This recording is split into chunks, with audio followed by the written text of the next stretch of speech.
Okay, so the first thing I'm going to look at here is I've got two types of LEDs. One is the flicker white, which I have set up first, and the other is the newer pulse/fading LED. And so here's the effect for each one of those.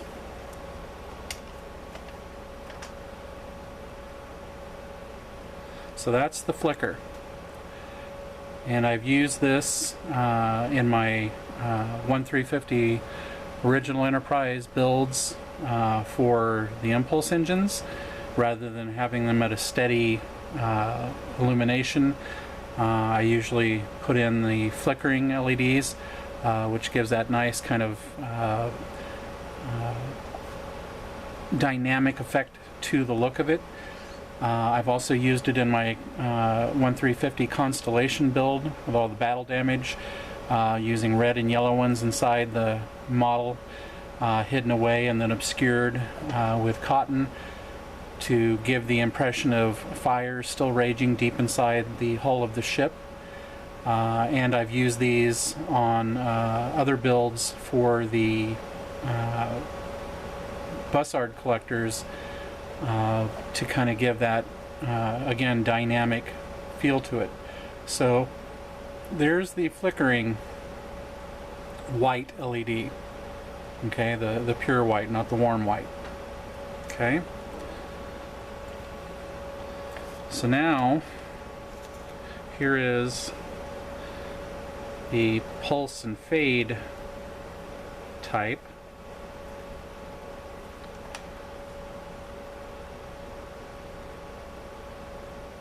And see how that really does that nice pulse and fade. That nice little ramp up, and then it comes down again. But before it goes completely out, it sparks back up again. Okay, the light spikes again. And that, I think, is the effect I want on this flying saucer, rather than a flickering effect, which kind of makes it look like you've got the car in gear, but your foot's still on the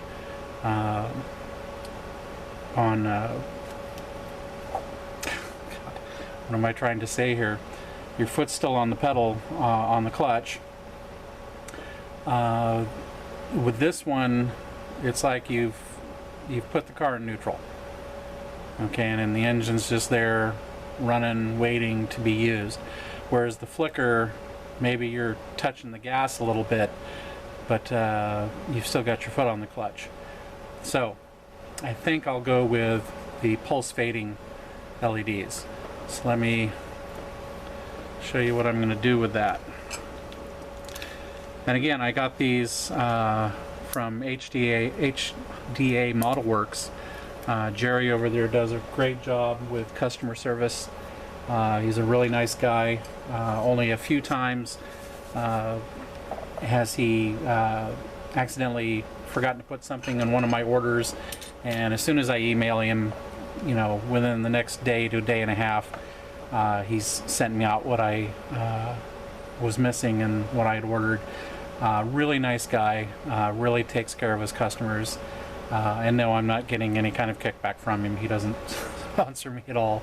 I just want to put a shout out there to him, because he does a really good job with his business, trying to make sure that he's serving modelers like us. Alright, so I'm not going to sit here and put all the resistors on all those. What I'm going to do now is I'm going to drill out a center hole on each of these here. I'll do all the primer and all that stuff later. I'm going to get all the drilling and other work I need to do first, so that I have everything ready to go. And let me put this up a little bit. Okay, so it's just going to be really simple. Taking my drill bit and just putting a pilot hole right in the middle.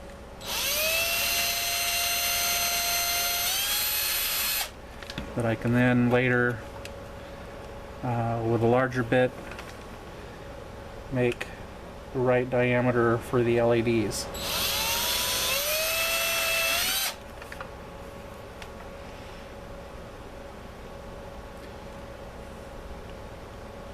Used to have a Dremel tool, but it died on me.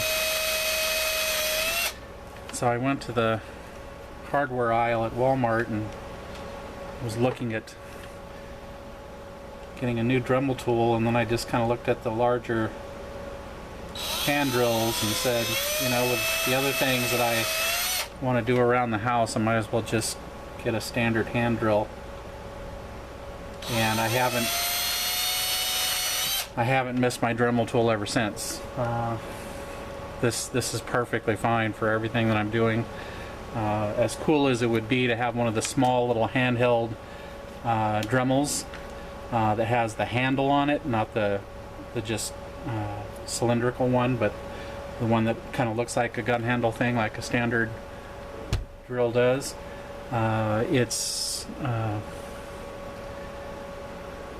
It's not really that important to me anymore, because I can get everything done with this one, or making use of one of my hand drills. So I'm going to put that one away. Now, here's one of the lights. So these are the 3mm bulbs.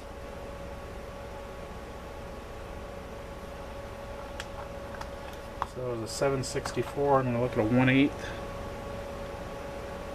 Okay, so the 1/8 is looking like it's just slightly bigger. So I'm going to go with the 7/16 or 7/64. I mean, and that'll give me about the right diameter for the LED.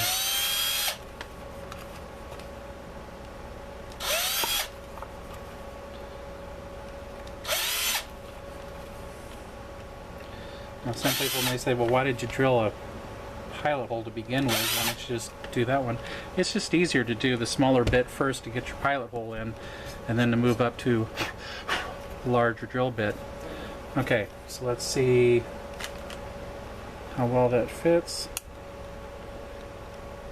Okay.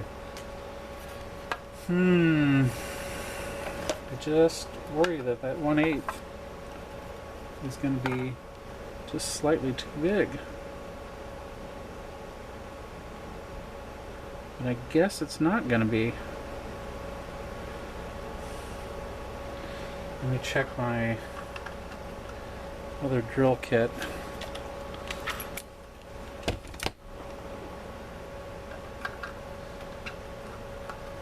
This was a nice little kit that I got when I bought the hand drill, but then I went over to Harbor Freight because they were having some kind of a sale like a year or so ago, and I was just kind of wandering around looking at things. I'd never been in there before, and then I saw this on the clearance rack because it had been bought and returned and was missing a couple of bits, and it was half off. And this is just a huge number of bits. Okay, so I just thought, okay, there's only 2 bits missing. I'll take all the rest of this, and these are great because your Dremel, you know, you get one of these little packs, and you end up going through those pretty well and breaking the smallest ones, and then the other ones, they tend to dull out pretty soon. But these, meant for the more heavy-duty drills, just do a lot better job, I think. Okay, so let me look at this.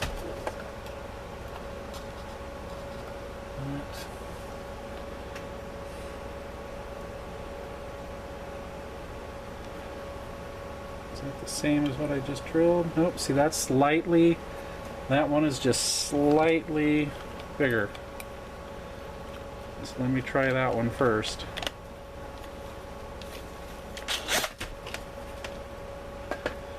So if you haven't ever checked out Harbor Freight, I'd recommend that.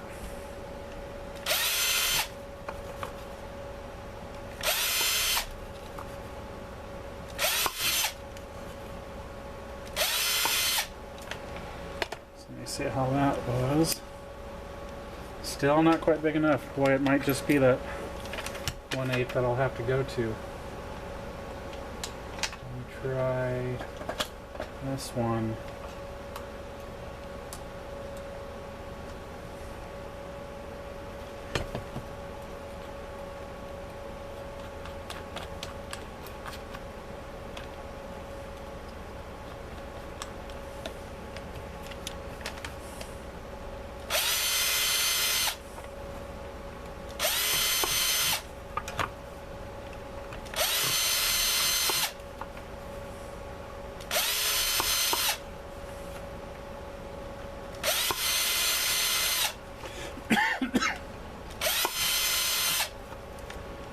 Okay, that got me all the way around. That's closer. So that's nice and tight right there. Maybe that's what I'll stick with. Drop my light dead on the floor somewhere.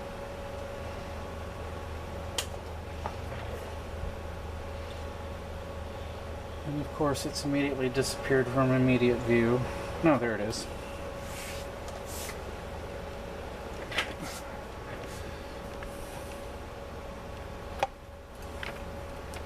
So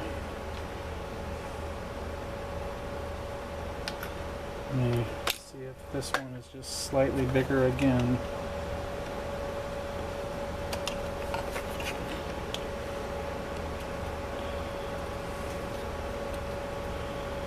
That might be it right there. Before I change out the bit entirely, I'll just hand do this for a second. There we go. That will be perfect. So there's the bit that I needed. Is this the 1/8?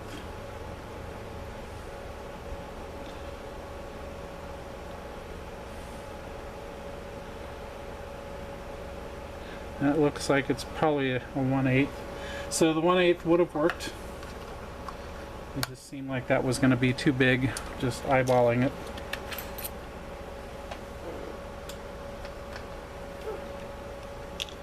But it's always better to be safe than sorry.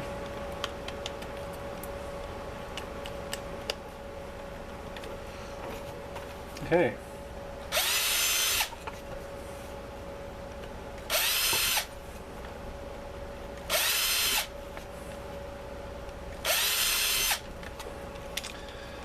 There we go. So I got my holes drilled, and I can go through and set up my lights. Let's go ahead and test this one out again.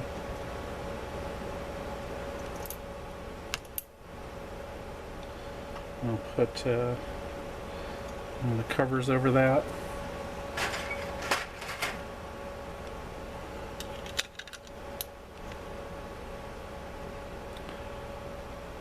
Yeah, that's going to be good. And if I frost that lens, that'll help that out. Yeah.